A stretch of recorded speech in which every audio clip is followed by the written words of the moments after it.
Okay,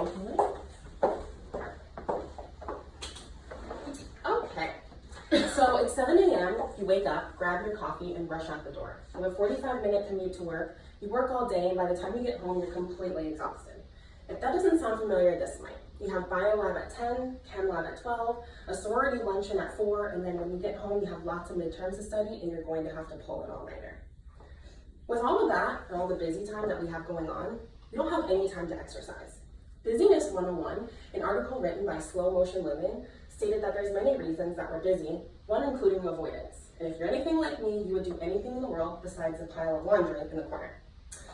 Even though we know exercise is important, Dr. Donatel, a professor at Oregon State University and PhD, did a study, and as of 2014, the #1 cause of death across all ages is actually heart disease.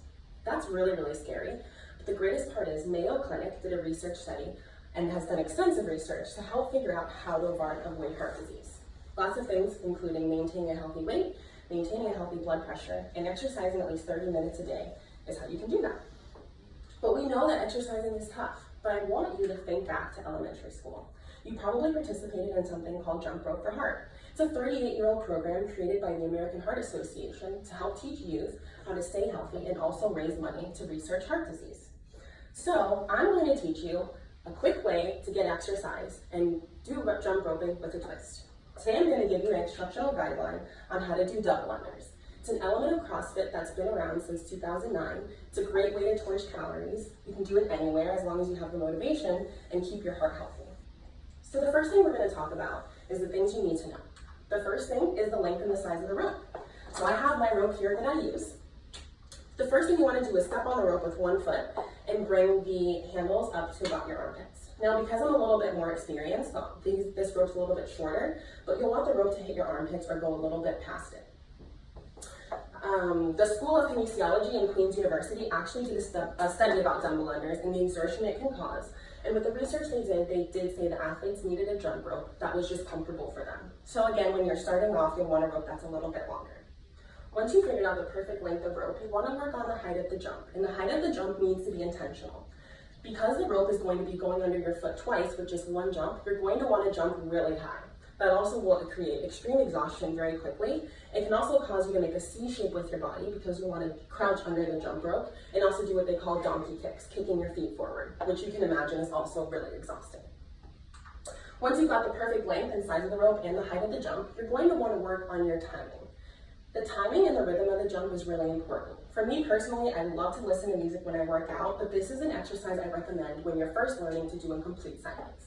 When you jump up, that rope's going to go under your feet twice, and it actually makes a sound. And it's a rhythm and a cadence that you can teach yourself.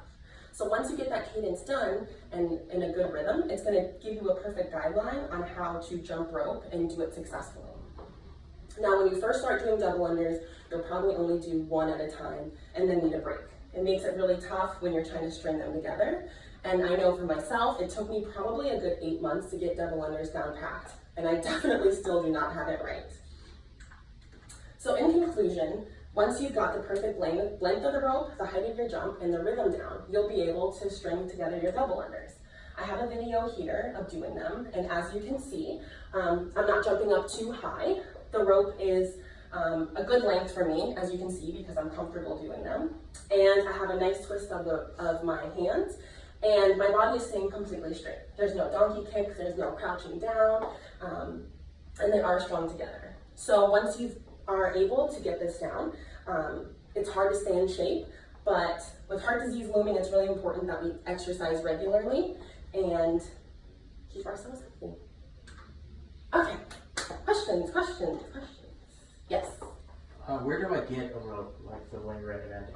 Yeah, so this one's actually from a website called Double Under Wonder. You can customize the handles, you can customize the design on the rope, you can customize the color, and you can also put in your height. So like I said, when you're first starting, you'll probably want a rope that's a little bit longer. So you can put in your height, but I'd recommend adding a couple inches just so you can give yourself some more room. Yes. As a jump rope novice, I find I can't get my rope to go fast enough. What can I do to make it go faster? Yeah, so definitely decreasing the height of your jump and increasing the speed of your wrist will help you. Definitely will take practice though, and recording yourself is great because then you can see the things that you're messing up on and that you need to fix. What shoes would you recommend for that?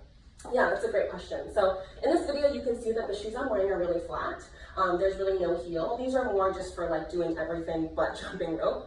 I would recommend getting a shoe that has a nice arch in the foot, because when you're on your tiptoes, it creates a lot of tension in your arch and it can be really uncomfortable.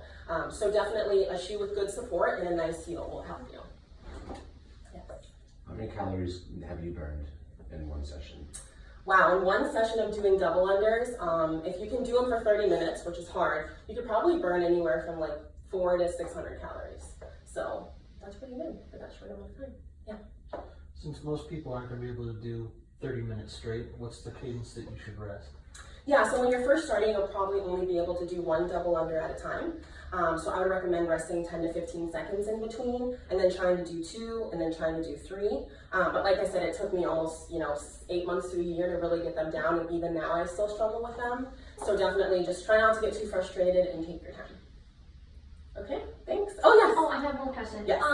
So you say the recommendation is 30 minutes a day. How many days in a week is that? Is that all 7 days, or is that with like a break day in between? Yeah, so the American Heart Association and Mayo Clinic says every single day. Every day. That can be tough, but jump roping is great because you can take it anywhere, and really 30 minutes can be knocked out pretty quickly.